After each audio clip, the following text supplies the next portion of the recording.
in today's GSDS Forum Weekly Dialogue. It gives me great sense of honor to welcome Professor Rahul Mukherji, Professor and Head, Department of Political Science, South Asia Institute, Heidelberg University, Germany. Thank you so much, sir, for accepting our invitation to share your thought on the very topic, Swami Vivekananda and Indian nationalism. I extend a very warm welcome to Dr. Alok Tandon, Professor Jayant Tomar, Professor Anand Kumar, MD Chandra Sahab, Anil Chawla ji, Maniti Pradhan ji, Professor Mohanty, and all friends co-present here. As we know, today we are celebrating birth anniversary of a great revolutionary reformer, Swami Vivekananda. And he influenced many freedom fighters like Subhash Chandra Bose, Mahatma Gandhi, Pandit Nehru. C. Rajgopalachari once said that we would not have gained freedom if we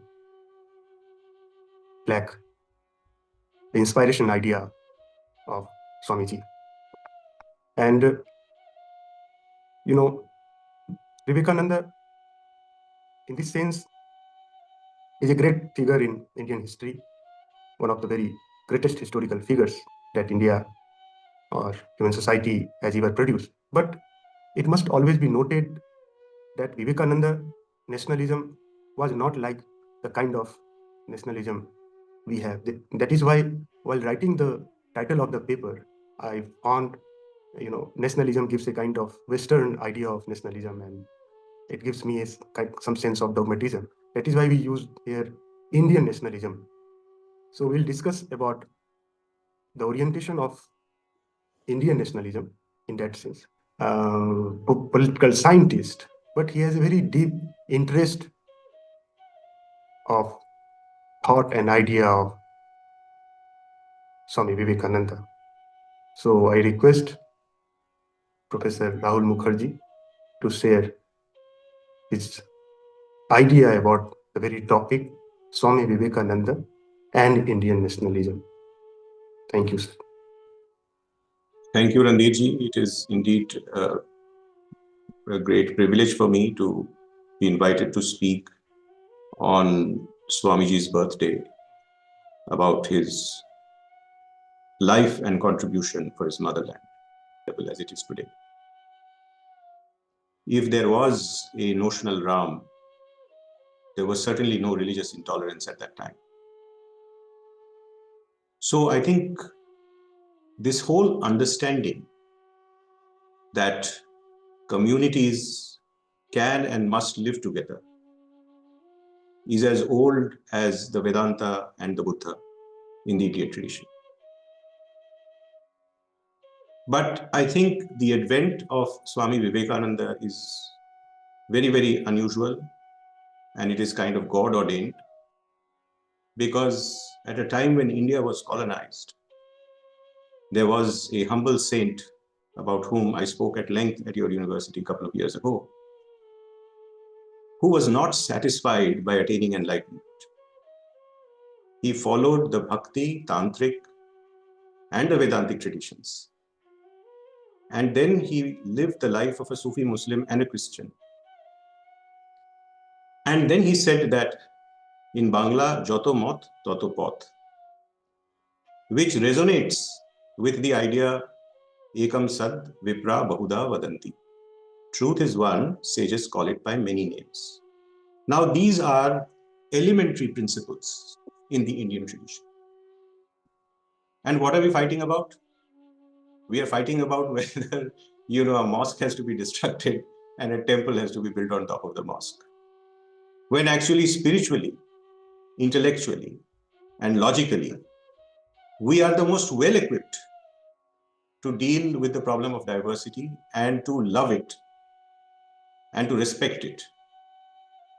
Now, why is Swami Vivekananda so important? Swami Vivekananda is important because saints like Sri Ramakrishna have lived. But it often does not happen that somebody who is educated in the formal way and who is also a realized soul can carry the message to the rest of the world. And I'm saying that this is very important because even when Sri Ramakrishna was going to pass away, Vivekananda told him that now, Guruji, you are going to go away. I will go to the Himalayas and attain Nirvikalpa Samadhi. And he was reprimanded. Sri Ramakrishna said that, bloody fool, is this why I have wasted all my time on you? So that you get your own realization? That you are going to be such a foolish person?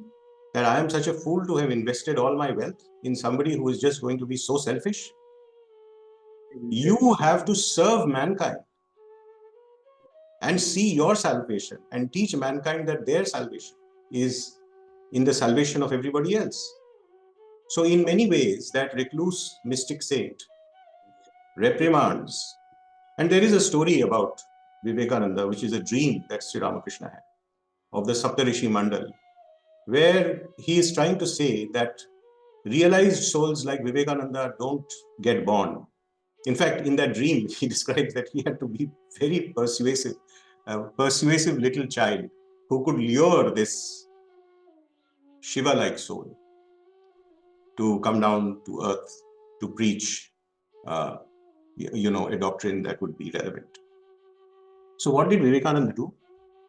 To summarize, and because we want to have a discussion, I think that philosophically, and I am not really a philosopher of religion, but to my sort of little understanding, he made the most powerful arguments about why different religions are required.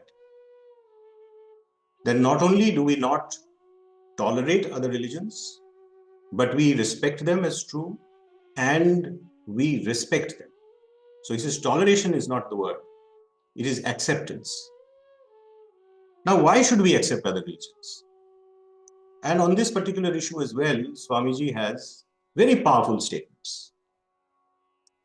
First and foremost is the idea that different people, like different cultures, have different tastes. I might like to pray in a certain way that my son doesn't like to pray in, or my wife doesn't like to pray in. And you will find that in our tradition, in the same family, 4 different people pray in 5 different ways. And we respect that. Similarly, different cultures house different types of persons who may have different tastes. Who are we to tell them that they should take the food in one particular way, or that they should like only one particular kind of food? So the point is that there is a diversity of tastes and there are a diversity of ways, and we must learn to respect and fulfill these different tastes. So there is a debate about whether or not Vivekananda was ultimately a Vedantic person.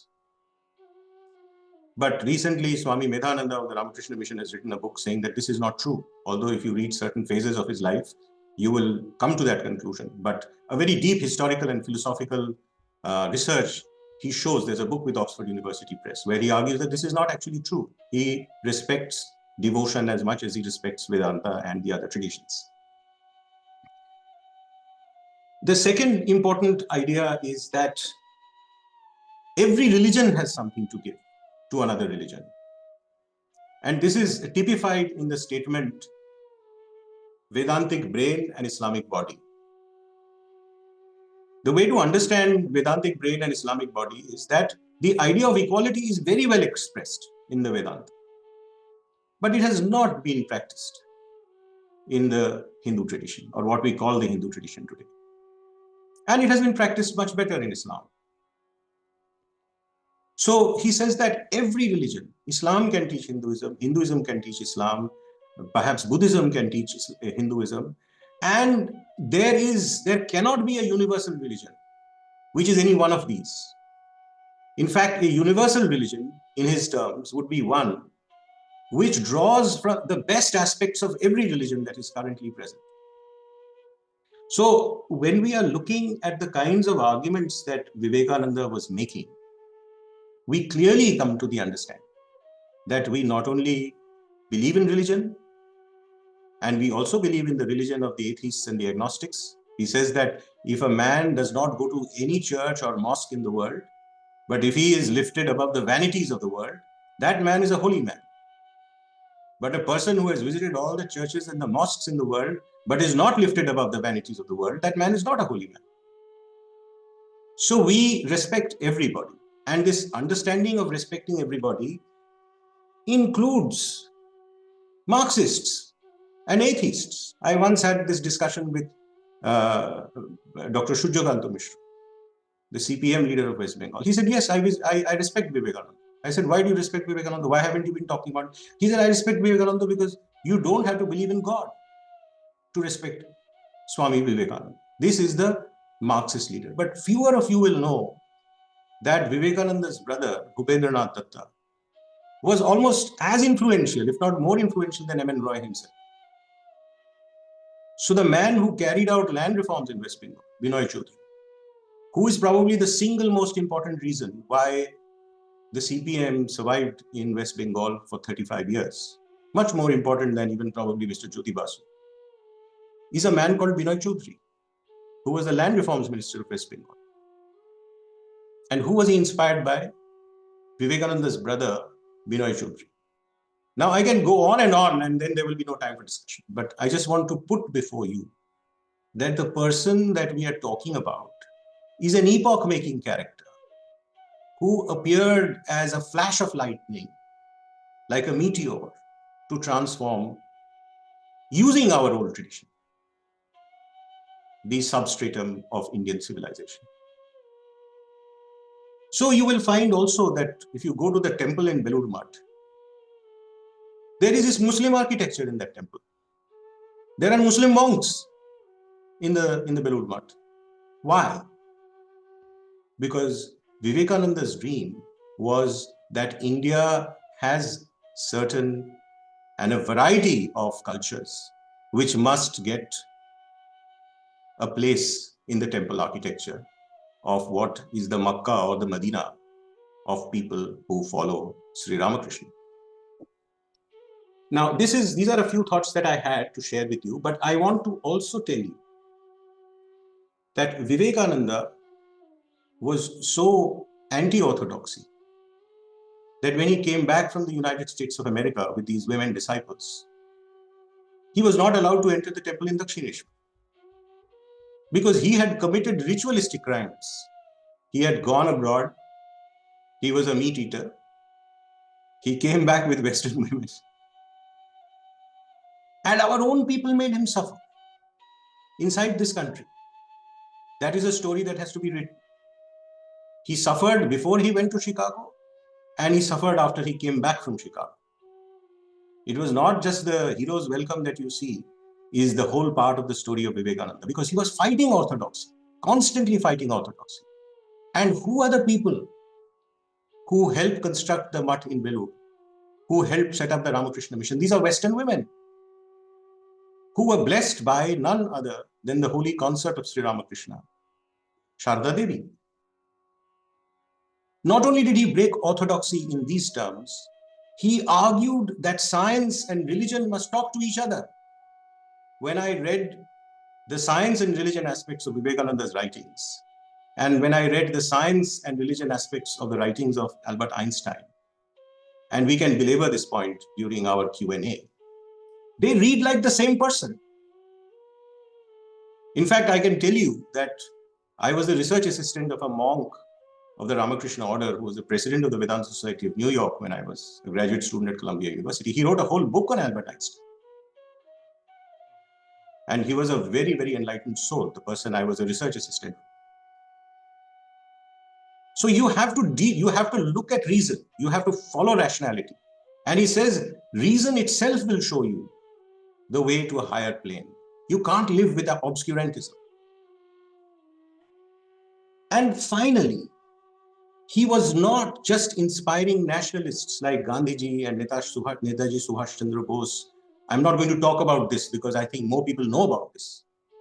he was even talking to Jamshedji Tata. How many of us know, or we should definitely remember the fact, that it was Swami Vivekananda who inspired Jamshedji Tata to do two fundamental things for India. One is the setting up the Tata Iron and Steel Company, and the second is the setting up of the Indian Institute of Science. In the first case, he argued that you must set up your own iron and steel company which can extract ore, because nobody is going to give you that technology free of cost. And the British thought that it was impossible for an Indian to do it. The project also succeeded after Jamshedji Tata passed away, but it did happen. The Indian Institute of Science similarly started with, the first department was a department of metallurgy, and Jamshedji gave 1/3 of his wealth to the setting up of the institute. So we are really talking not about a person who was talking about the Catholicity of every religion, but we were talking about a person who was trying to save the Indian tradition by being very unorthodox, at the same time by being very traditional.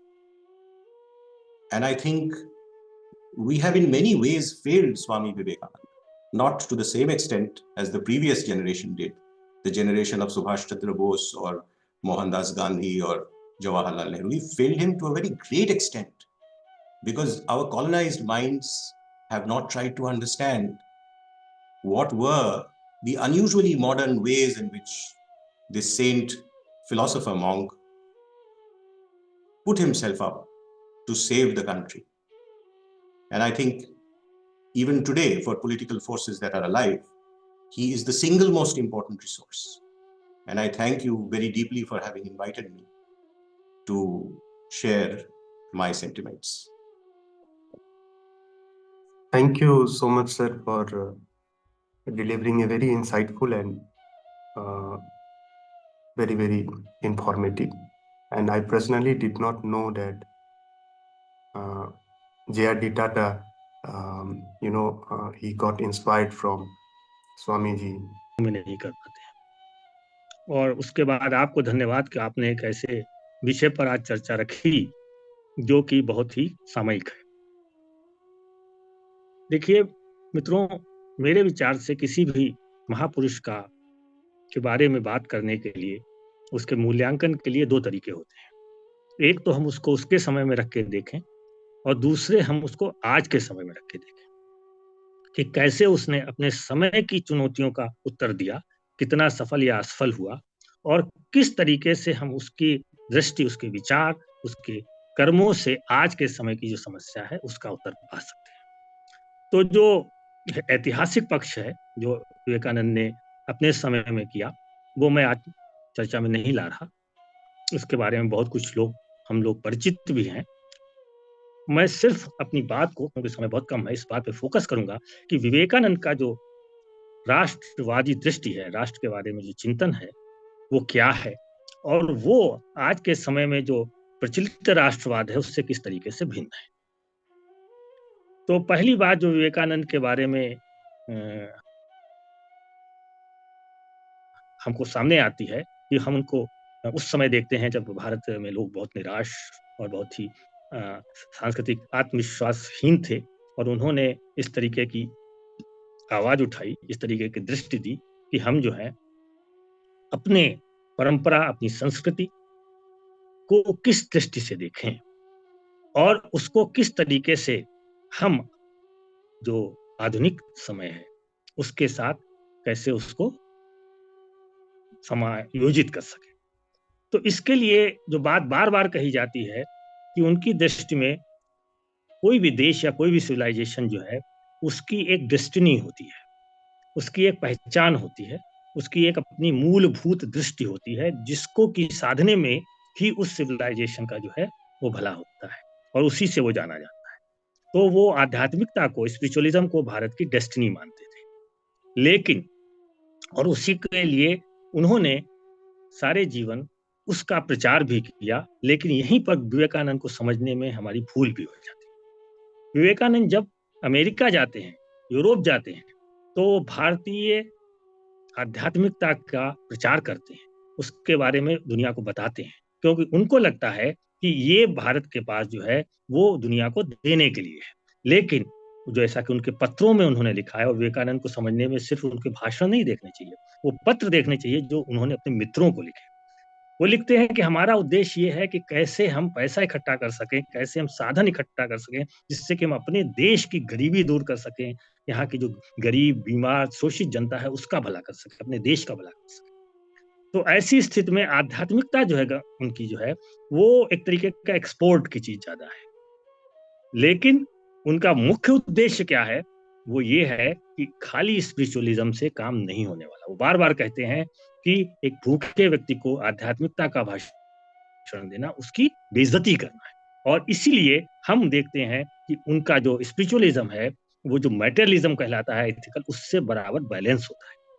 वो कहीं पर भी, जैसा कि पूर्व वक्ता में बताया, इस बात के लिए तैयार नहीं थे कि वो जाके हिमालय में अपनी मोक्ष के लिए प्रयत्न करते। उनके लिए उनका उद्देश्य ये था कि किस तरीके से मानव की सेवा द्वारा हम जो है मोक्ष पा सकते हैं, और उसके लिए हमको उनकी जो भौतिक परिस्थिति है उसको कैसे हम इम्प्रूव कर सकते हैं। और इसीलिए उन्होंने जो भी बाहर गए उससे जो साधन लाए, उसके जरिए उन्होंने यहाँ पर जो अपना सबसे बड़ा कंट्रीब्यूशन मैं मानता हूँ वो विवेकानंद का वो रामकृष्ण मठ है, जो एक तरीके से उन्होंने मिशन बनाया और उसकी स्थापना की, जो आज करीब 100 साल से ऊपर हो गया, और वो जनता की सेवा कर रहा है। अब ये सेवा का विचार भी जो है वो हमारे बहुत ट्रेडिशन का नहीं है, ये क्रिश्चियनिटी से जुड़ता जाता है। इसलिए ये सोचना कि वो केवल ट्रेडिशन की बात कर रहे थे, मेरे विचार से ठीक नहीं है। एक बहुत बड़ी बात जो उन्होंने कही और जो उनका बाहर जाने से संभव हुई कि भारत के पतन का कारण क्या था। भारत के पतन के कारण में उन्होंने कई कारण गिनाए, लेकिन एक बहुत बड़ा कारण ये माना कि भारत ने अपने को बंद कर दिया था, बाहरी दुनिया से वो संपर्क में नहीं था। इसकी वजह से क्या हुआ कि उसका जो दिमाग का जो खुलापन था वो नष्ट हो गया। और इसीलिए वो हमेशा जो बात आई है कि विज्ञान की बात करते हैं। अब ये आधुनिक विज्ञान तो पश्चिम में विकसित हुआ, तो उस पश्चिमी आधुनिक विज्ञान के साथ जब वो सिंथेसिस करना चाहते हैं भारतीय आध्यात्मिकता की, तो हम कैसे कह सकते हैं कि वो जो अपना नेशन का रिजनरेशन का जो ड्रीम है उनका, उसमें केवल ट्रेडिशन ही होगा भारतीय, उसमें दूसरे ट्रेडिशंस भी। और इसी बात को उन्होंने जब आगे बढ़ाया तो उन्होंने क्या किया, उन्होंने भारत के लिए एक मैन मेकिंग का एक उद्देश्य रखा। उन्होंने कहा आपको सबसे पहले एक अपना स्ट्रांग मॉरल कैरेक्टर बनाना है, और इसी तरीके से जैसे एक मनुष्य इंडिविजुअल होता है, उसके लिए जितनी फ्रीडम की जरूरत होती है विकास के लिए, वो फ्रीडम जो है वो एक लिबरल वैल्यू है, फ्रीडम जो है वो एक मॉडर्निटी की वैल्यू है, फ्रीडम एक एनलाइटनमेंट की वैल्यू है। और उसको उन्होंने अपनी ट्रेडिशन से भी जोड़ के देखा और उसको आज के समय के हिसाब से भी देख के कहा कि इसके बगैर व्यक्ति, समाज और राष्ट्र की उन्नति नहीं हो सकती। तो इस फ्रीडम को कोर वैल्यू के रूप में स्वीकारने के बाद जब राष्ट्र का जो उनका एक विजन बनता है, उसमें जो है वो किसी तरीके की जाति, कास्ट, धर्म या रेस या किसी तरीके को ऊंच नीच, वर्ग, वर्ण, किसी भी भेद को वो स्वीकारते नहीं है। यहाँ उनकी मदद अवश्य अद्वैतिक दृष्टि करती है, लेकिन वो केवल अद्वैतिक दृष्टि से भी नहीं चलते। वो हम सब जानते हैं कि वो शंकराचार्य की सब बातें नहीं मानते, वो गौतम बुद्ध के बहुत बड़े प्रशंसक हैं, उनके कंपैशन के बहुत बड़े प्रशंसक हैं। तो इसलिए ये सोचना कि वो किसी एक पर्टिकुलर भारतीय परंपरा की धारा से जुड़े हैं, ये भी मैं समझता हूँ ठीक नहीं है। और फिर वो जब इस दृष्टि से देखते हैं तो उनकी दृष्टि में सारा कायनात, सारी ह्यूमैनिटी आ जाती है। और उस ह्यूमैनिटी के आने के बाद वो एक यूनिवर्सल रिलीजन की बात करते हैं, जो अभी हो रही थी कि किस तरीके से एक यूनिवर्सल रिलीजन का जब कंसेप्ट आता है तो सारे धर्म जो है वो एक ही लक्ष्य को पाने के अलग अलग मार्ग हो जाते हैं, भले ही वो अलग अलग स्थिति में हो। और जब वो इस तरीके से देखते हैं धर्म को, तो फिर वही बात है कि टॉलरेशन नहीं, एक्सेप्टेंस की बात आती है कि सभी लोग एक ही रास्ते पे हैं। लेकिन सवाल ये है कि इसके रास्ते में बाधा क्या है। यही बात गांधी भी कहते हैं, यही बात विवेकानंद भी कहते हैं, लेकिन हम आज भी देखते हैं कि इस बात को लोग जानते हैं लेकिन स्वीकार क्यों नहीं कर पाते। ये एक बहुत बड़ा प्रश्न है और मैं समझता हूँ कि इस पे आज बहुत चर्चा होनी चाहिए। इसी के तरीके से वो जो है कल्चरल रिवाइवलिज्म की बात करते हैं, लेकिन जैसा कि पूर्व वक्ता ने बताया कि ऑर्थोडॉक्सी के खिलाफ है। बार बार कहते हैं भारतीय आध्यात्मिकता की बात तो पश्चिम में करते हैं, लेकिन भारत आके क्या कहते हैं, अपने जो हिंदू धर्म के अनुयायी हैं उनकी गंभीर आलोचना करते हैं कि तुम्हारा धर्म जो है वो चूल्हे चौके किचन में बंद हो गया है। और वो भारतीय जो हिंदू धर्म है उसकी कड़ी आलोचना करते हैं, जो कंटेम्परेरी धर्म है उस समय का। तो इसलिए ये सोचना कि हमारा जो धर्म का जो भी स्वरूप है वो बहुत ही ग्लोरीफाइड हो सकता है, उसी की मानने में सबसे अच्छी बात है वही हमारे पास्ट को रिफ्लेक्ट करता है, इसके विवेकानंद सख्त खिलाफ है। वो उस प्रैक्टिस को भी देख रहे हैं जो धर्म के नाम पे हो रही है। और ये बात आज बहुत ही ध्यान देने वाली है कि हम कर्मकांड को ही धर्म माने हुए, हम पूजा को ही धर्म माने हुए, तो और उसको एक राजनीतिक रूप दे रहे हैं। तो इसलिए हमको जो बात आई है कि कल्चर में भी बाई कल्चरल है, वो ऐसा नहीं है कि वेस्ट से कुछ लेना नहीं चाहते, वो मान के चलते हैं कि वेस्ट ने उन्नति की है, वेस्ट के पास एक ज्ञान है, व्यक्ति के वेस्ट के पास जो है वो एक संगठन क्षमता है, उसके यहाँ स्त्रियों की स्थिति बहुत अच्छी है, वहाँ जो सफाई साफ होती है, वो साफ सफाई है वो हमारे यहाँ से कहीं ज्यादा है। तो ये सारा संसार लेन देन से चलता है, तो उनका जो अच्छा है वो हमको स्वीकार करना चाहिए और अपना अच्छा पहचान के रखना चाहिए। ये बड़ा ही विवेकपूर्ण बात है और ये हमारे यहाँ सदियों से कालिदास से लेकर गांधी तक सभी कहते हैं और यही बात विवेकानंद भी कहते हैं। लेकिन हम किसी एक कल्चर को श्रेष्ठ मानकर और अपनी कल्चर के गौरवान्वित में ये कहने लगे कि हम विश्व गुरु होने वाले हैं, मैं समझता हूँ विवेकानंद की स्पिरिट के खिलाफ है।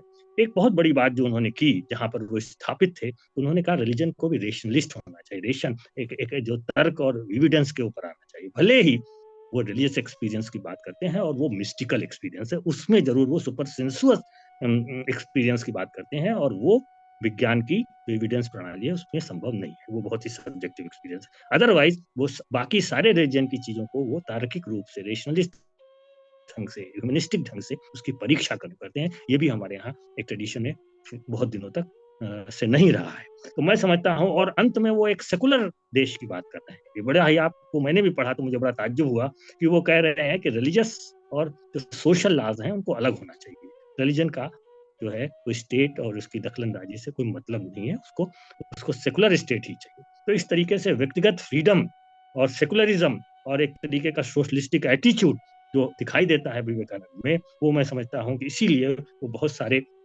वामपंथियों को भी बहुत प्रिय रहे। भले ही वामपंथी उनके इस जो मिस्टिकल एक्सपीरियंस है उसमें विश्वास न कर पाते हो। तो मैं समझता हूँ कि वो इस तरीके से विवेकानंद को जब हम देखते हैं तो हमारे सामने बिल्कुल स्पष्ट हो जाता है कि जो सावरकर का नेशनलिज्म है उससे वो उनका नेशनलिज्म बिल्कुल भिन्न है।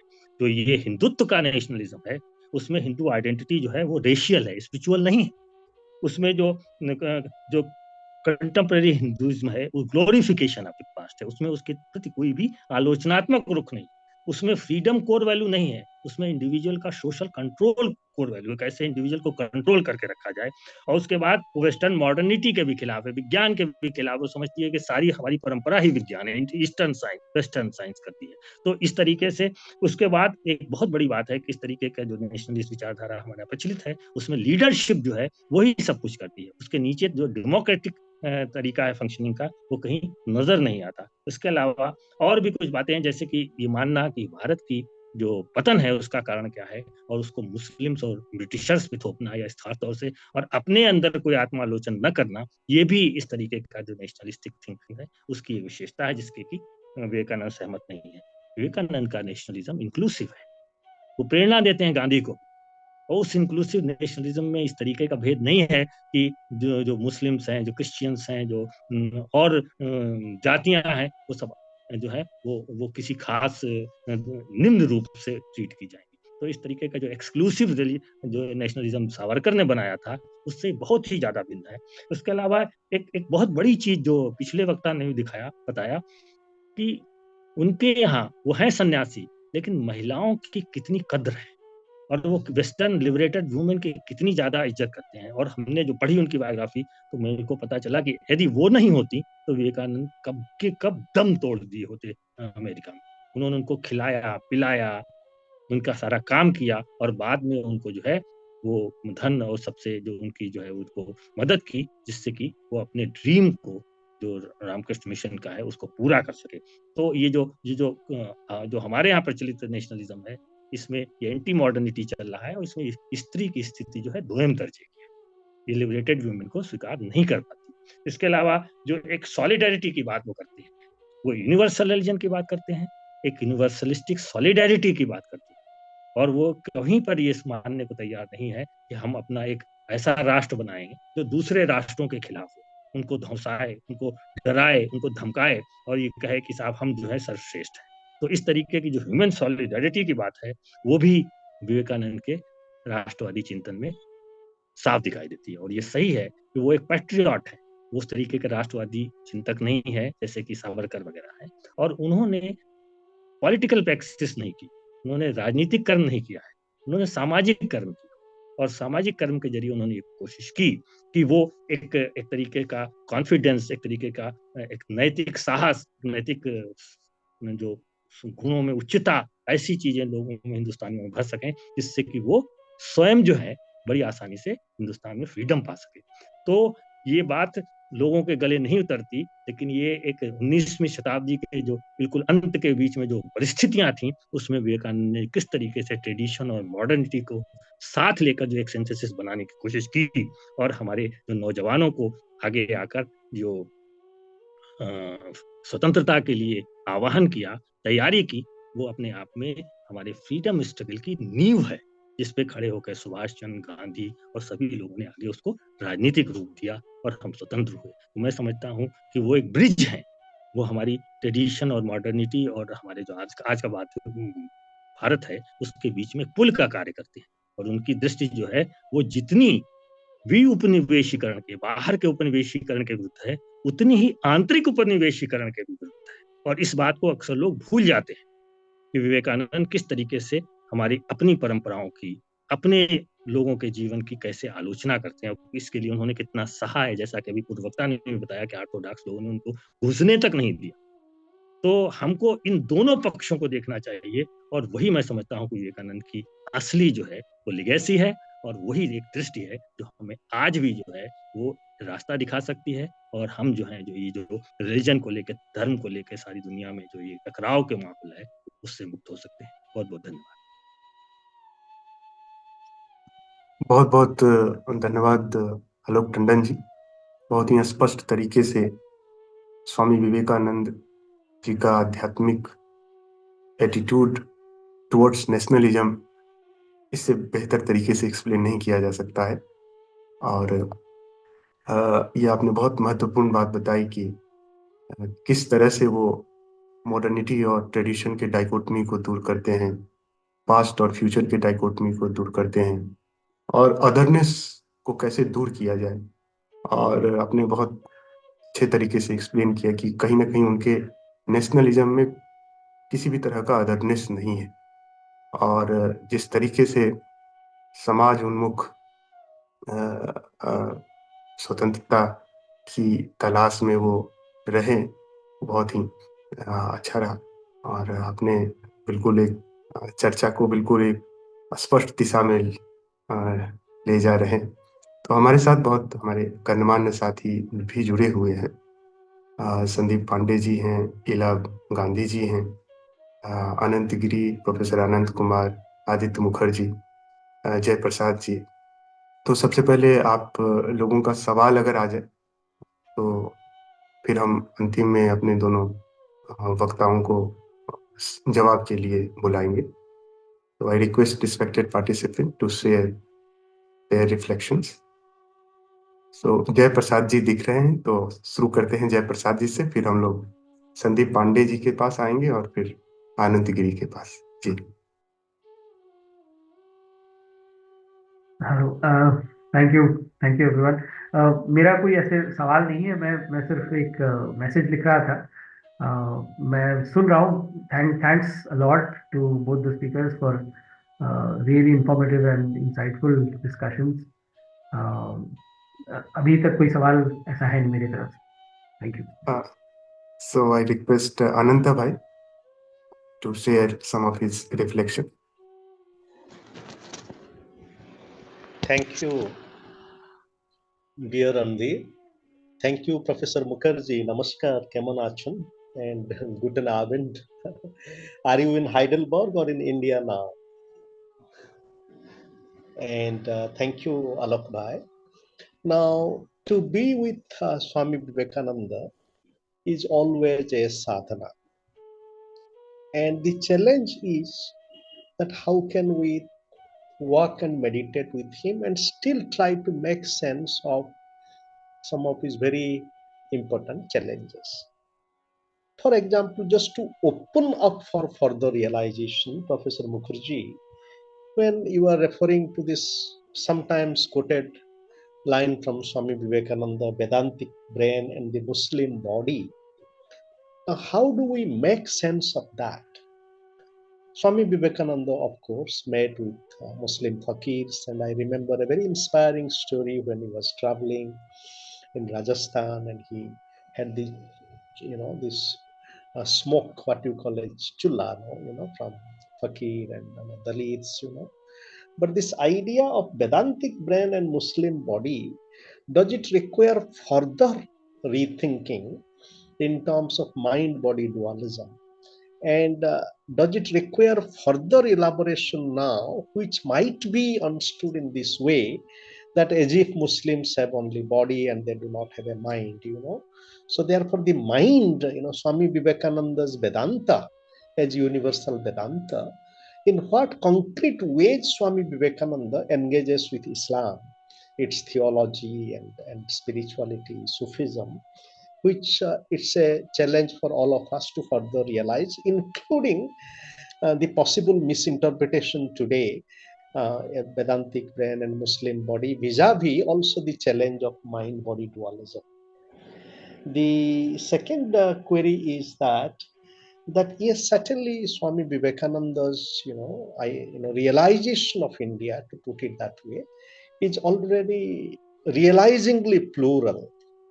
But at the same time, Romarola writes a very, very deeply pregnant line. He says that if Swami Vivekananda had not come in touch with Ramakrishna, then he would have turned into another Dayananda Saraswati. That means that this suggests that there is a side, just to explore again with love, with Swami Vivekananda, just to explore what might be some of these streams in Swami Vivekananda, if any, which makes him, attracted to the Hindu nationalists. There are two Narendras, Narendra Datta, and today we have another Narendra. Narendra means the king of men, and what is that Narendra Bhai Modi? And of course, got attracted to Narendra Datta and Swami Vivekananda, and he wanted to be a monk.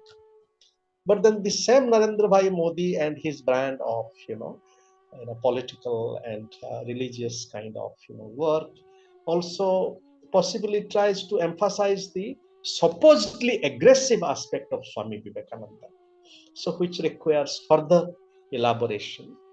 And my third query in a global setting today, as Alokji was referring to colonialism, colonization, and especially the inner colonialism, and that is a fundamental challenge. And one day somehow, reading Franz Fanon, this thought came to me how insightful it would be in terms of liberation, freedom.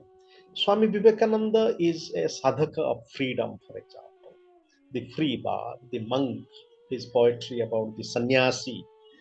So how much interesting it would be to bring, or to nurture conversation between freedom fighters like, or anti-colonials, activists and thinkers like Franz Fanon and Swami Vivekananda. And very finally, the whole question of women, what is called as the women's question.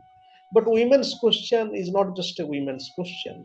To come down very concretely, when Swami Vivekananda was traveling in the USA and he was lecturing, at the same time, Pandita Ramabai was lecturing. And both of them, both Swami Vivekananda and Pandita Ramabai, were really wandering monks. They were foot meditative walkers. Both of them have walked across the length of India on foot. So therefore, Pandita Ramabai is, putting forward of the women's question, and Swami Vivekananda in his own way emphasizing on women's liberation, but also trying to understand why, I remember That why, for example, in Bengal, this Pratiloma Anuloma marriage takes place, But so therefore, thinking across what is called as transversal thinking, both transversally being with Swami Vivekananda and like Pandita Ramabai, and in terms of the contemporary, historically, Franz Fanon and Swami Vivekananda.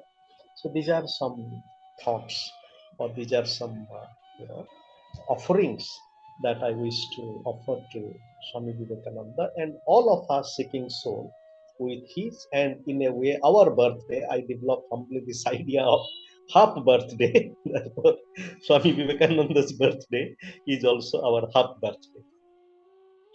Thank you, Ananta Bhai, as usual, sharing very important, insightful observations and questions. I request respected speaker to please note on these questions, and we'll invite you at the end of the session.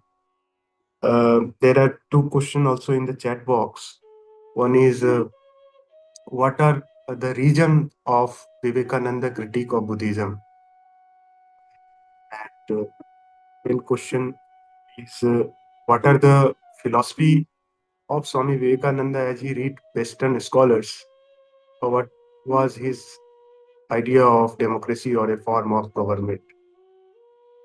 Now I request respected participant also to share some of. May I invite Professor Anand Kumar to share his insights.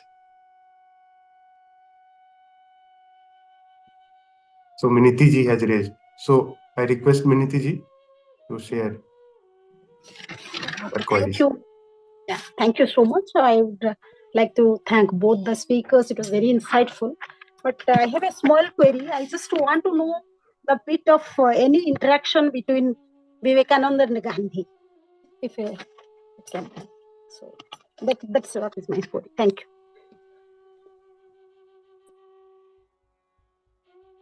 Yes, Ila Gandhi ji has raised.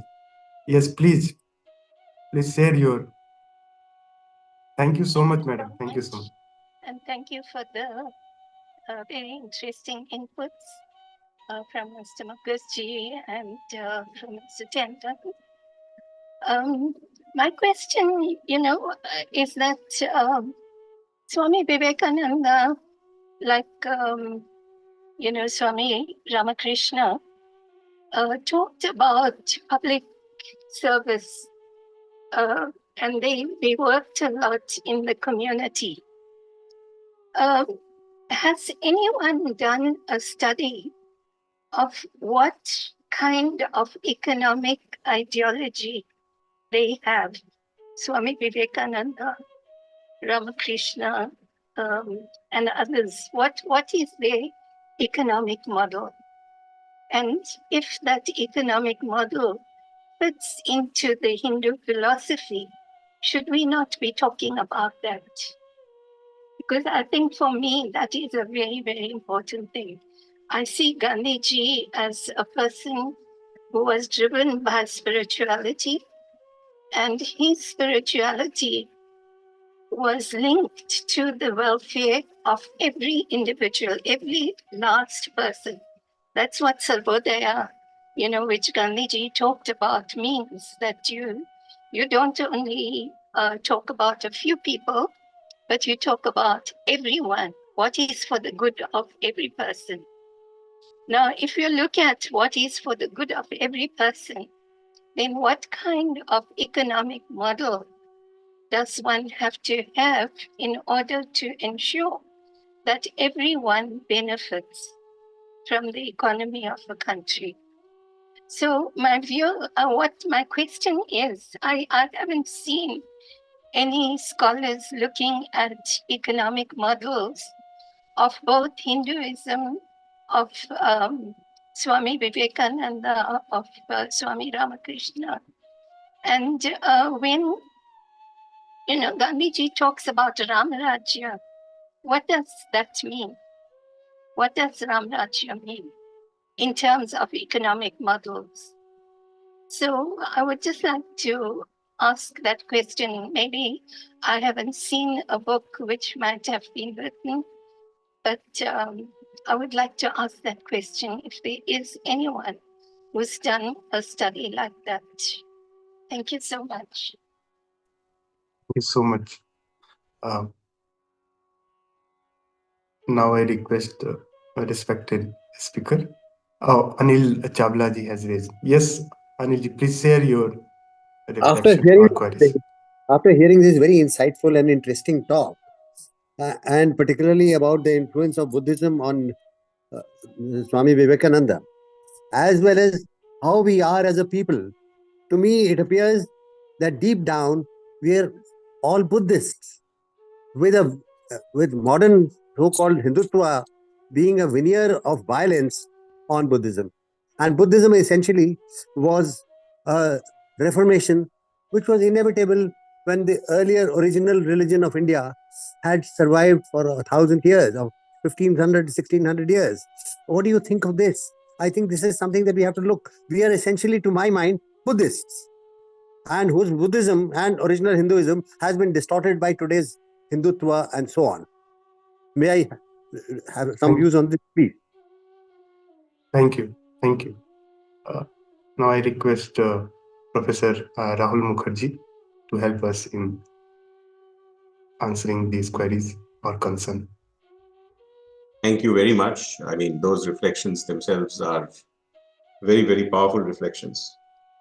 And there are many, many issues here. When we are looking at Vedantic brain and Islamic body, it's difficult for me to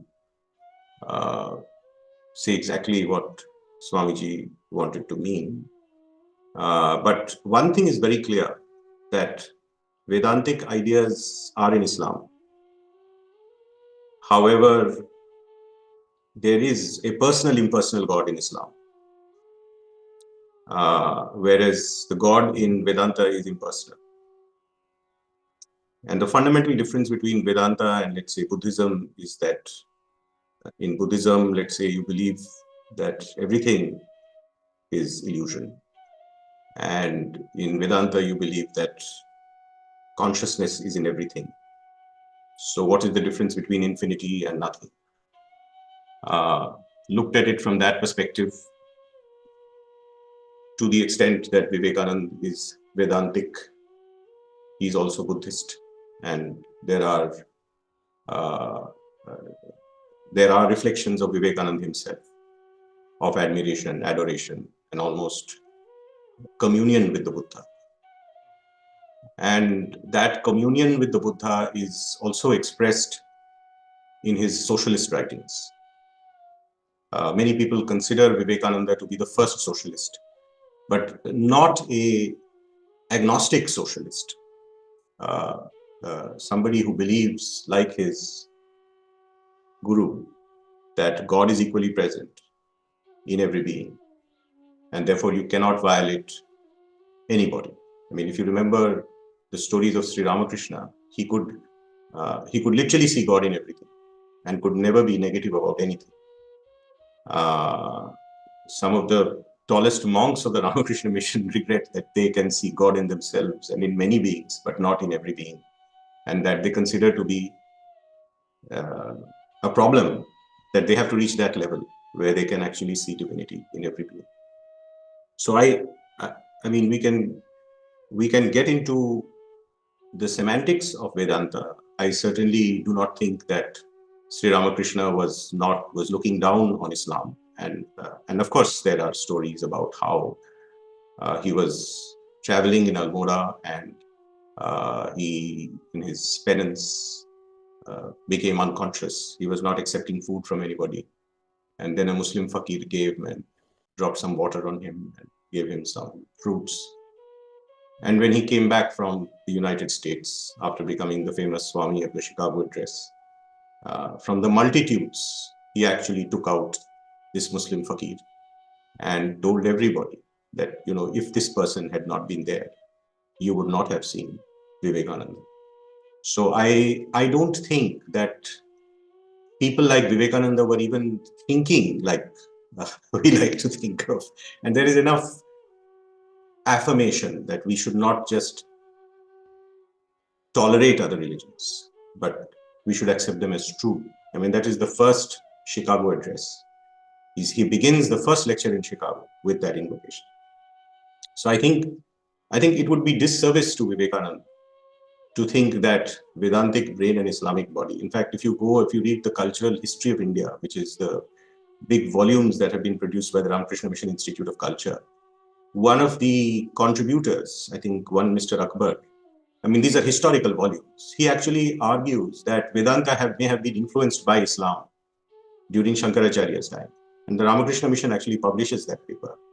So we don't have to interpret what Vivekananda meant, but I certainly don't think he was being condescending. But I think it's an important question because it can be interpreted in that way. Narendra, today's Narendra and that Narendra. And this is the real problem.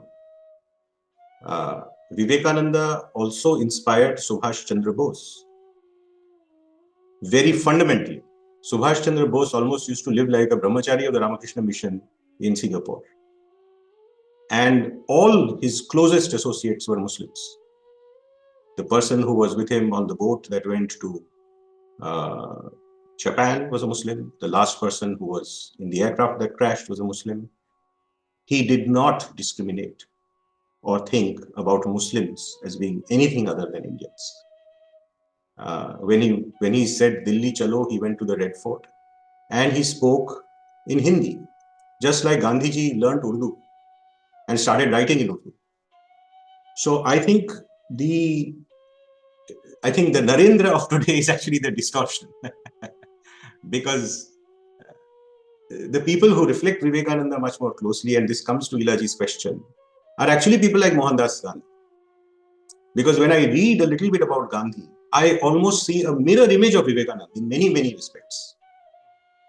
Vivekananda is criticizing the caste system and calling those people Daridra Narayan, whom Gandhiji calls Harijan. Then Gandhiji's conception of trusteeship. When Gandhiji talks about trusteeship, he says that you do not own your wealth. God has given this wealth in trust with you. But this wealth does not belong to you. It actually belongs to somebody else. You will be amazed that this is exactly what Vivekananda is telling Rockefeller one day in Chicago. After the Chicago addresses have been delivered, he is sitting in a room of one of his Western women devotees who has picked him up from a beggar-like situation and brought him and kept him at home. And then when Mr. Rockefeller enters his room, Vivekananda does not raise his head. And this person says, "Do you know who I am?" He doesn't raise his head. "Do you know who you're talking to?" He doesn't raise his head. And then he says, "You are a wealthy man. You think that this wealth belongs to you. It does not belong to you. Please share it with poor people. And if you share it with poor people will not benefit. You will benefit for sharing it with poor people." This is Gandhiji's trusteeship. You are not the owner of your wealth. So Ilaji, you are absolutely right that I think you have almost guessed it, that Gandhiji was, I have read only one piece that compares Gandhiji with Vivekananda's, such things. But I must confess that it is not very well researched. One of us will have to do that research to look more deeply. But when I read Gandhiji and when I read Vivekananda, I find such parallels.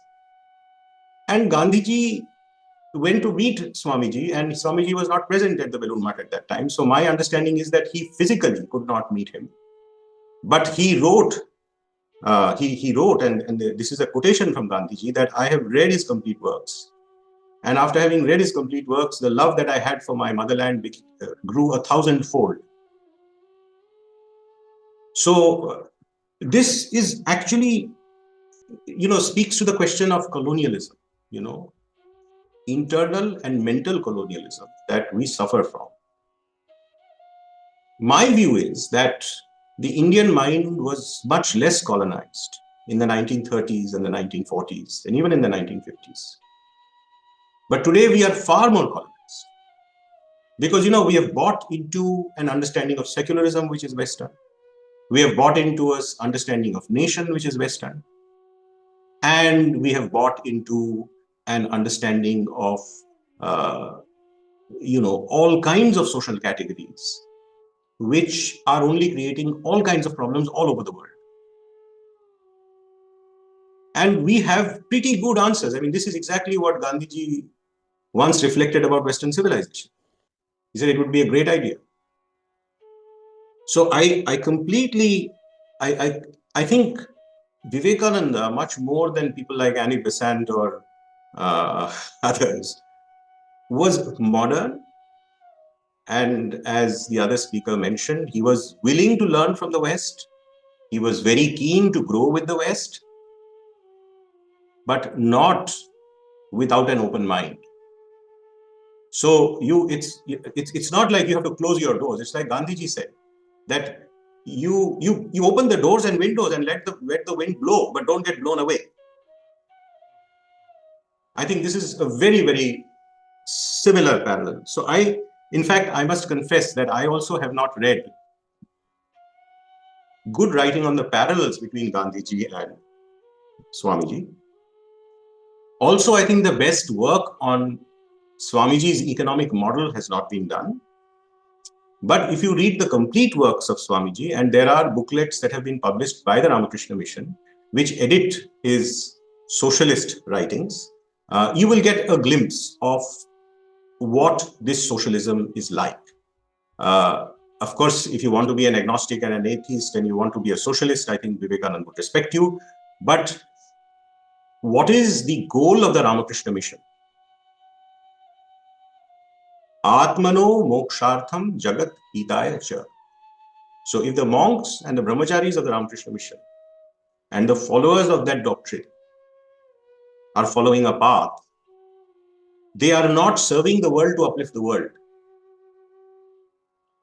They are serving the world quietly to uplift themselves.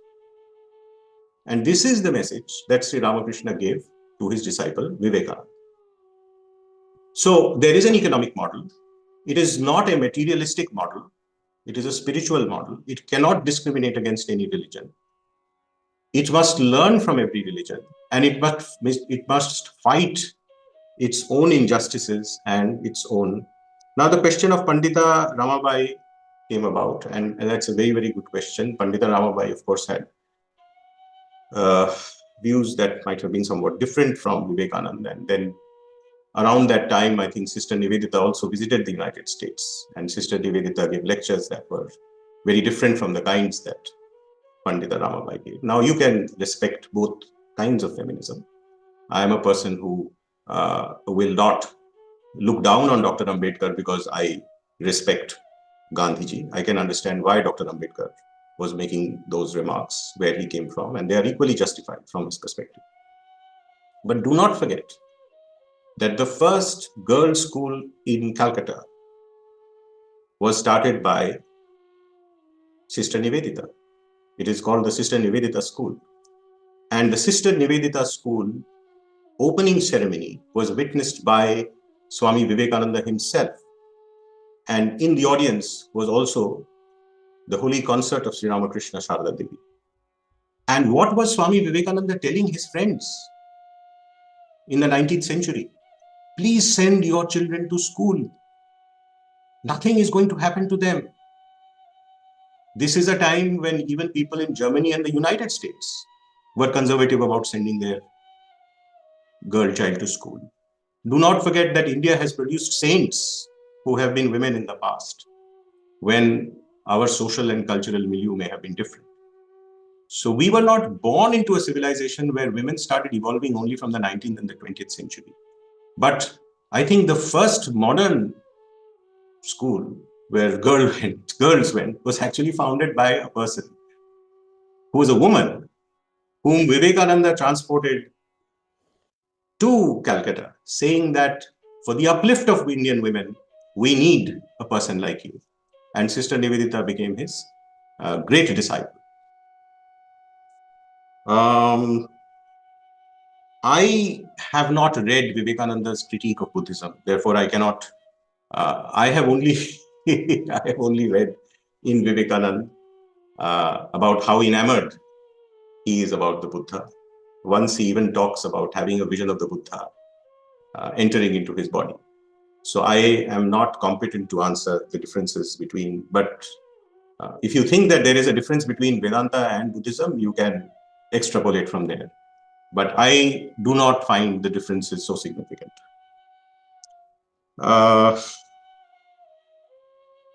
So on public service, as I said, this was the ideal. And research has not been done, but I can tell you that if you go about 250 kilometers from Raipur to a place called Narayanganj, you will find a school, dispensary, and a training center where tribal people are being educated by a Ramakrishna mission center. This place was so difficult to enter that the police and the government of India could never enter this place. But the monks of the Ramakrishna mission could, and it won a National Integration Award before the BJP came to power. Now, the Ramakrishna mission, unlike many other organizations, their monks don't go on Twitter, they don't go on social media. In fact, Vivekananda has advised them not to go to vote. Going to vote for a monk is not correct. In 1897, in the constitution of the Ramakrishna mission, it was written that the Ramakrishna mission will not take a political position. So I think that my predecessor has already spoken about. So Vivekananda knew in 1897 that there will be situations like the one we see in India today. And he said in 1897 that I am not worried about India's independence. India will become free in 50 years. But what I feel worried about is what will happen after India becomes independent. And then he assured us that India will rise out of strife and conflict, glorious and more invincible than ever before. But this invincibility is not like a masculine invincibility. You know, I've lived in Singapore for 8 years. I've been to Cambodia. I've been to Myanmar. Never did I find an Indian king either trying to conquer and take that part, whether it was Bali in Indonesia or Jakarta. Of course, there is Indic influences, but they are not influences of conquest. Harman Kulka has written about this history. And Vivekananda was very clear that India's path was not one of conquest. He said it was one of renunciation and service. Vivekananda probably believed that the persuasive power of the spiritual element can uplift the world. And I think whether it is Hindutva politicians or materialistic politicians, they are all falling into the same trap. They are falling into the trap of materialism, which Gandhiji warned us against. So unfortunately, I think Vivekananda's disciples are dead. And the regeneration of those disciples who can think on their feet, do more research, and answer these questions is actually the need of the hour. And I am sure that will happen because Vivekananda said it in 1897, and I have faith in his reason. Is there any other question that you want me to answer? We have two questions. Yes, now we invite Alok Tandon to share his comment, and then we'll end up our today's session with Professor Anand Kumar comment. Yes, Alok Tandon ji. Thank you Randhir जी.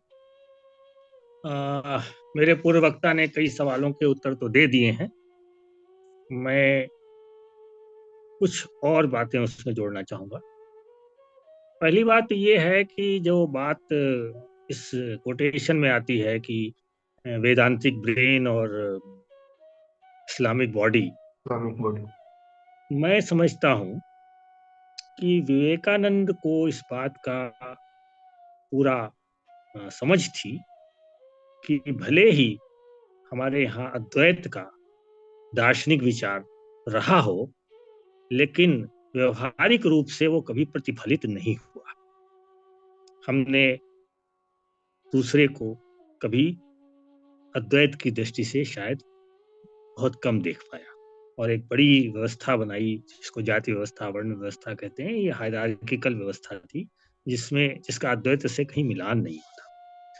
तो उनको दिखा कि शायद इस्लाम में भातृभाव ज्यादा है, भले वो सिर्फ इस्लाम के मानने वालों के प्रति ही हो।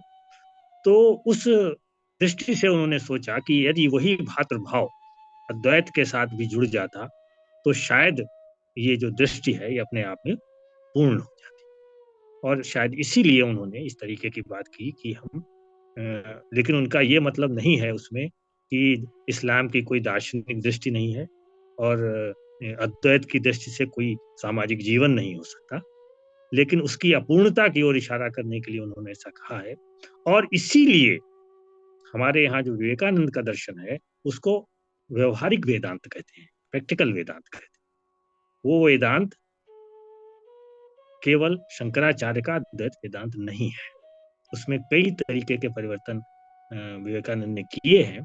और जो ये सेवा मार्ग से ही मुक्ति भी पाई जा सकती है, मोक्ष पाया जा सकता है, ये भी एक ऐसा विचार है जो विवेकानंद से चल के गांधी तक आता है। और ये एक तरीके का एडिशन है उनकी भारतीय अद्वैत विचार के अंतर्गत। तो मैं समझता हूँ कि जब हम उनको प्रैक्टिकल वेदांत की दृष्टि से देखेंगे तो हमको ये समझ में आ जाएगा कि वो हमारी जो अद्वैत परंपरा है उसको भी मूल्यांकित करके उसके अंदर भी कुछ जोड़ रहे हैं, और जोड़ ये रहे हैं कि वो एक हमको सामाजिक दर्शन दे रहे हैं जो अद्वैत पे आधारित है। और वो सामाजिक दर्शन जो है वो केवल अपनी मुक्ति की बात नहीं करता है, वो सभी ही जो गरीब, दलित और जो शोषित इंसान है उनकी बात कर रहा है। और यहीं से वो बात आती है जब वो कहते हैं आई एम ए सोशलिस्ट। तो हमको याद रखना चाहिए कि वो दौर था जिसमें सोशलिज्म का मतलब दर्शन बिगड़ा जा रहा था। कार्ल मार्क्स अपनी किताब लिख चुके थे और दुनिया में सोशलिस्ट मूवमेंट भी था। तो उनको ये बराबर एहसास था कि भले ही उन्होंने कोई ऐसा राजनीतिक दर्शन या आर्थिक दर्शन नहीं दिया, ये स्पष्ट बात है, वो एक धार्मिक चिंतक है, धार्मिक रिफॉर्मर भी हैं, लेकिन उनके ऊपर उस चीज का असर था। और वो ये समझ रहे थे कि भविष्य जो है उनकी उस समय की दृष्टि में भविष्य जो है वो एक समाजवाद का भविष्य होगा। और इसीलिए वो बराबर ये कहते थे कि आगे शूद्र राज्य करे। तो ये इस तरीके की बात वो क्यों कर रहे थे? क्योंकि उनके ऊपर जो है वो एक सोशलिस्ट इकोनॉमी जिसके पीछे मूल्य था कि फ्रीडम के साथ साथ समानता का जो मूल्य है उसके भी बहुत बड़े पैरोकार हैं वो। और ये समानता की जो दृष्टि है भले ही वो अद्वैत से उनके पास आती हो, लेकिन उस दृष्टि से जब समाज की रचना होगी तो वो किसी तरीके का एक समाजवादी दृष्टि ही। हालांकि उसके ऊपर उन्होंने कोई बड़ा काम नहीं किया, और उसको हम जो है वो एक प्रेरणा के रूप में ले सकते हैं। जहां तक सवाल है उनके इकोनॉमिक आइडियोलॉजी का, वो भी अगर वो सोशलिस्ट आइडियोलॉजी की बात करें तो वो कहीं न कहीं वो गांधीवादी सोशलिस्ट के ज्यादा करीब बैठेंगे, लेकिन मैं समझता हूँ कि उस पे भी बहुत ज्यादा न तो उन्होंने कुछ कहा है न बोला है। उनकी दृष्टि जो थी जहाँ थी वहां पे उन्होंने काम ज्यादा किया है।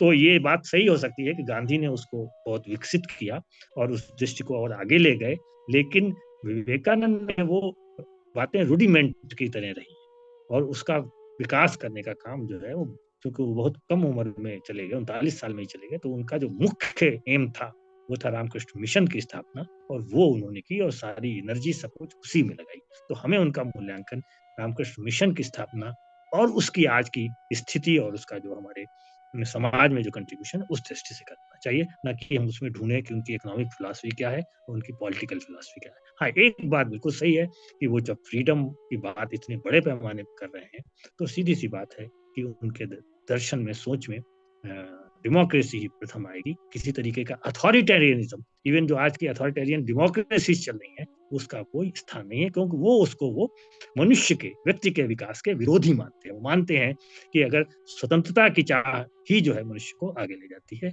और इसलिए डेमोक्रेसी ही एकमात्र तरीका हो सकता है जो विवेकानंद की सोच के अनुकूल हो।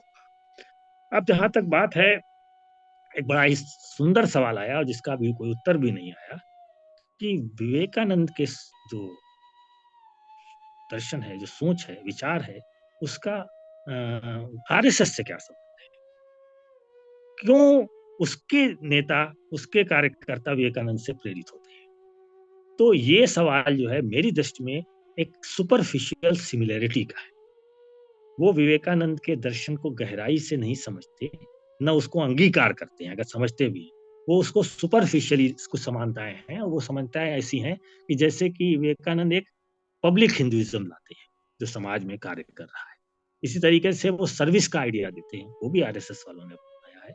प्रचारक का एक सिस्टम जो आरएसएस ने लिया है वो एक तरीके का, जैसे कि सन्यासी मॉन्क जो है वो रामकृष्ण मिशन में काम करते हैं मिशनरी जील से, कुछ इसी तरीके का तरीका जो है आरएसएस ने अपने प्रचारकों के लिए बनाया है। उसी तरीके से वो एक हिंदू नेशनलिज्म का जो रिसर्जेंस है उसमें वो जो हिंदू सुप्रीमेसी को उन्होंने निकाल लिया है उसके अंदर से, वो एक तरीके का डिस्टॉर्शन है। जैसा कि अभी बात भी हुई कि वो कोई विश्व विजय पे निकलने की बात नहीं कर रहे हैं, वो एक आध्यात्मिक प्रचार और आध्यात्मिकता का विकास करने की बात कर रहे हैं। विश्व में दिखाना चाहते हैं, ये सही है कि भारत आध्यात्मिक रूप से ज्यादा उन्नत है, लेकिन आध्यात्मिक रूप से ज्यादा उन्नति का मतलब जो है सुपर पावर बनना नहीं है, जो कि हमारी नई एजुकेशन पॉलिसी में हमारी नई सरकार ने रख दिया है। तो ये एक तरीके का डिस्टॉर्शन है, लेकिन एक सुपरफिशियल जो सिमिलरिटी जो है उसके आधार पर कई बार जो है वो ऐसा लगता है कि आरएसएस वाले जो है वो उनको प्रतिनिधित्व दे रहे हैं, लेकिन जैसा कि है कि स्त्री की स्थिति है, कंजर्वेटिज्म है और तमाम ऐसी बातें हैं जो कि हमने अपने उसमें पुस्तक में बताई भी थी, जो कि विवेकानंद जी को जो है वो आरएसएस की आइडियोलॉजी से अलग कर देती है। इसके बाद दो एक बातें और मैं कहना चाहूंगा कि एक बात उठी थी कि फैनॉन, तो प्रश्न बहुत स्पष्ट नहीं हुआ। हालांकि फ्रांस फैनॉन जो है वो तो हिंसा के समर्थक हैं और वो मानते हैं कि जब कोई रिवोल्यूशनरी जो है वो कॉलोनियल पावर के किसी व्यक्ति को की हत्या करता है तो वो केवल कॉलोनियलिज्म के खिलाफ ही उसकी हत्या नहीं करता, बल्कि वो अपने अंदर की जो हीनता है उसकी भी हत्या करता है और उसके अंदर एक आत्मविश्वास पैदा होता है। तो मैं समझता हूँ कि फ्रांस फैनॉन से साथ विवेकानंद को कैसे जोड़ा जाए। क्या विवेकानंद कोई आतंकवादी थे? तो ये कुछ बात मुझे जमती नहीं है। हो सकता है कि आगे कुछ काम करके हमारे मित्र जो हैं वो बताएं कि ऐसा क्या संबंध हो सकता है दोनों के सोचने। और जहां तक सवाल है कि बुद्धिज्म, तो बुद्धिज्म का विवेकानंद का क्रिटिक तो मैंने भी नहीं पढ़ा है, लेकिन बुद्धिज्म से विवेकानंद क्यों प्रभावित बहुत ज्यादा है, वो है बुद्धिज्म का कंपैशन, उसकी करुणा, उसकी उदारता, जो कि अद्वैत वेदांत में सैद्धांतिक रूप से भले हो लेकिन व्यवहारिक रूप से नहीं थी।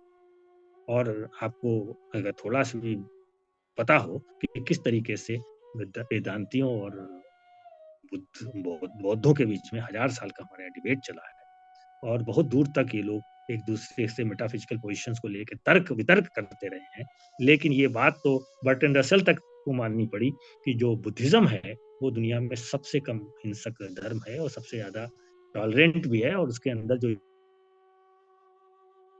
ये जो नैतिकता है उसका स्थान जो है वो सर्वोपरि है। तो जो नैतिकता का स्थान जो बुद्धिज्म में सर्वोपरि है, तो उसकी मेटाफिजिक्स को न मानते हुए भी चाहे गांधी हो चाहे विवेकानंद हो, बुद्धिज्म की जो एक सुप्रीमेसी है, मतलब जो एक विशिष्टता है उसको स्वीकार करते हैं, क्योंकि मनुष्य के जो जीवन में दुख है उसको दूर करने के लिए सारा सर्वोत्कृष्ट मतलब उस तरीके का परंपरा में प्रयत्न जो है वो गौतम बुद्ध और उनके अनुयायियों ने किया है।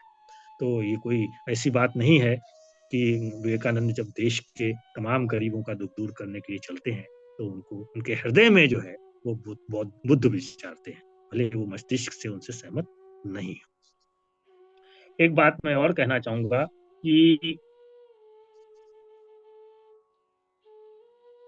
जो विमेन्स क्वेश्चन है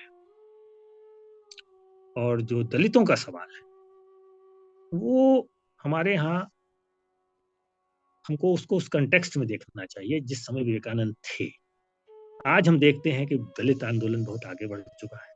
आज हम ये भी देखते हैं कि फेमिनिज्म जो स्त्रीवादी आंदोलन भी बहुत आगे बढ़ चुका है, लेकिन जिस समय विवेकानंद स्थित थे वहां पर स्त्रियों की क्या स्थिति थी? उनको पढ़ने के लिए जैसा बताया गया कि स्कूल तक जाने की इजाजत नहीं थी। हम जानते हैं कि विवेकानंद विधवा विवाह के भी विरोधी थे। ये बात जब मैं कह देता हूँ तो विवेकानंद के बहुत सारे समर्थकों को बुरा लगता है, लेकिन हमको उस सामाजिक स्थिति को भी समझना चाहिए कि उस सामाजिक स्थिति में जहाँ ऑर्थोडॉक्सी इतनी प्रचंड थी, विवेकानंद को घुसने तक नहीं दिया जा रहा था जमाने पे, तो वहाँ बहुत सारी ऐसी कंजर्वेटिव चीजें रही होंगी जिनको विवेकानंद को या तो स्वीकार करना पड़ा हुआ या उसको टालना पड़ा हुआ। भले ही उन्होंने जिस तरीके से स्त्रियों की प्रशंसा की है और जिस तरीके से उनको लिबरेटेड वुमेन का जो जो पश्चिम में स्थान देखा है, तो इसलिए कभी ये सोचना कि वो आज जो नारी की स्थिति है उसके विरोधी होते या वो उसके उस आंदोलन के खिलाफ खड़े होते, ऐसा सोचना जो है वो मैं समझता हूँ कि ये एक तरीके का वो भी एक डिस्टॉर्शन है जो हमारे यहाँ की कंजर्वेटिव आइडियोलॉजी वाले करते हैं, क्योंकि इनको जो है एक तरीके की मैस्कुलिनिटी जो है वो उसको स्थापित करना होता है। वो स्त्रीत्व का जो स्थिति है उसको वो एक कमजोरी मानते हैं, और ये एक तरीके से एंटी विवेकानंद आइडियोलॉजी है जो कि इस तरीके से उनकी वुमेन क्वेश्चन के बारे में एक गलत समझ को पैदा करती है। तो मैं समझता हूँ कि काफी बात हो गई है, और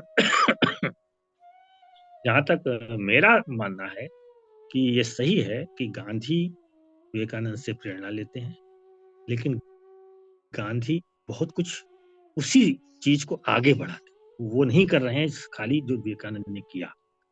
विवेकानंद जो है वो एक मिशन बनाकर, पर रामकृष्ण मिशन बनाकर समाज सेवा पे रुक गए। गांधी जो है वो एक राजनीति करते हैं, वो फ्रीडम मूवमेंट की राजनीति के लिए एक फिलॉसफी गढ़ते हैं। तो गांधी जो है उस नींव पे खड़े जरूर हैं, लेकिन वो विवेकानंद से बहुत आगे जाते हैं, और इसीलिए हमको मतलब गांधी का मूल्यांकन जो है विवेकानंद के आधार पर नहीं करना चाहिए। हमको ये तो जरूर मानना चाहिए, और जो विवेकानंद ने भी कहा, और जो हमारे यहाँ कालिदास के श्लोक में भी है कि हर नई चीज अच्छी नहीं है, हर पुरानी चीज भी अच्छी नहीं है, हर नई चीज खराब भी नहीं। मनुष्य को अपने विवेक के अनुसार ही जो है चीजों को चुनना और स्वीकार और अस्वीकार करना चाहिए। तो ये दृष्टि तो हमारी पुरानी परंपरा में कालिदास तक दे रहे हैं, और मैं समझता हूँ कि गांधी हो या विवेकानंद हो या और कोई हो, उन सभी का मूल्यांकन हमको इसी दृष्टि से करना चाहिए। बहुत बहुत धन्यवाद। बहुत बहुत धन्यवाद आलोक टंडन जी, आपने चर्चा को बहुत ही समृद्ध बनाया। साथियों, हमारे पास समय तो कम है, लेकिन हम अनुरोध करेंगे, जय प्रसाद जी ने हाथ उठाया है, तो आप 1 मिनट में अपनी बात को रखें, उसके बाद हम लोग प्रोफेसर आनंद कुमार जी को सुनेंगे। जी। मेरा बहुत ही छोटा सा सवाल है, एक जो मुझे अभी बात मेरे दिमाग में आई। आलोक टंडन सर बता रहे थे कि विवेकानंद के दर्शन में सेवा का जो भाव है या सेवा का जो आइडिया है वो क्रिश्चियनिटी से आता है। तो मैं बस यही सोच रहा था कि भारतीय परंपरा में जो भक्ति मूवमेंट है और सिखिज्म है और सूफी इस्लाम का जो ट्रेडिशन है उसमें भी सेवा की परंपरा रही होगी, और मैं इस बारे में उतना जानकार नहीं हूँ, बट इस पे अगर थोड़ा सा प्रकाश डालें तो अच्छा रहे। हाँ जी, बहुत धन्यवाद। तो ये प्रश्न आप आलोक जी से पूछ रहे हैं? जी जी जी, आलोक टंडन जी। देखिए, विवेकानंद ने जो परिवर्तन किए हैं उनका एक कंट्रीब्यूशन है कि हिंदुइज्म में जो भक्ति ट्रेडिशन था उससे वो आगे निकल गए। वो भक्ति ट्रेडिशन को स्वीकार नहीं कर रहे हैं अंतिम रूप से, वो सेवा ट्रेडिशन बना रहे हैं। और भक्ति में जो सेवा है वो एक तरीके से प्राथमिक नहीं है, वो ईश्वर प्राप्ति में भक्ति का स्थान नहीं ले सकती। भक्ति वहां प्राइमरी है, सेवा उसका अनुषांगिक अंग हो सकता है, लेकिन सेवा से मुक्ति मिलेगी ऐसा नहीं है। तो जो हमारा भक्ति ट्रेडिशन था वो बहुत ही क्वाइट था, शांत था, वो एक आत्म में सीमित था, वो बहुत ही व्यक्तिवादी था। जब आप उसको सामाजिक बनाते हैं विवेकानंद, तो वो सेवा के जरिए जो है उस एक तरीके से भक्ति ट्रेडिशन को निगेट करते हैं कि आप सिर्फ पूजा पाठ और कर्म कांड के जरिए मुक्त हो सकें। तो मैं समझता हूँ कि विवेकानंद जो है वो भक्ति ट्रेडिशन से हिंदुइज्म को मुक्त करते हैं। हिंदुइज्म के अंदर ये एक तरीके का इंटरनल उनका आलोचना भी है और एक इंटरवेंशन भी है। तो हमको ये नहीं देखना चाहिए कि ये सेवा भाव हो सकता है कहीं पे कुछ प्रभावित हुआ हो, ऐसा नहीं है कि सब प्रभाव सब तरफ से आते हैं, लेकिन चूंकि वो पश्चिम में रहे हैं, वहाँ उन्होंने कुछ वहाँ की अच्छाइयाँ और बुराइयाँ दोनों देखी थी, इसलिए वो जो चीज वहां से लेके आए, मैं समझता हूँ कि उसमें जो एक संगठन क्षमता की बात है, जो एक तरीके का सेवा भाव को उन्होंने उस स्तर पर उठा दिया जो हमारे ट्रेडिशन में नहीं था, कि उससे मुक्ति पाई जा सकती। ये कहाँ है? ये तो कर्म योग और ज्ञान मतलब योग। इनमें नहीं है। तो ये सेवा एक योग तरीके से उन्होंने जो डेवलप किया, वो मैं समझता हूँ कि वो अपने आप में एक नया इंटरवेंशन था, और उसने हमारी परंपरा को, हिंदुइज्म को भी समृद्ध किया है। गांधी उसको बहुत दूर तक आगे ले गए। बहुत बहुत धन्यवाद आलोक टंडन जी। अब हम लोग प्रोफेसर आनंद कुमार जी से निवेदन करेंगे कि वो अपना वक्तव्य दें।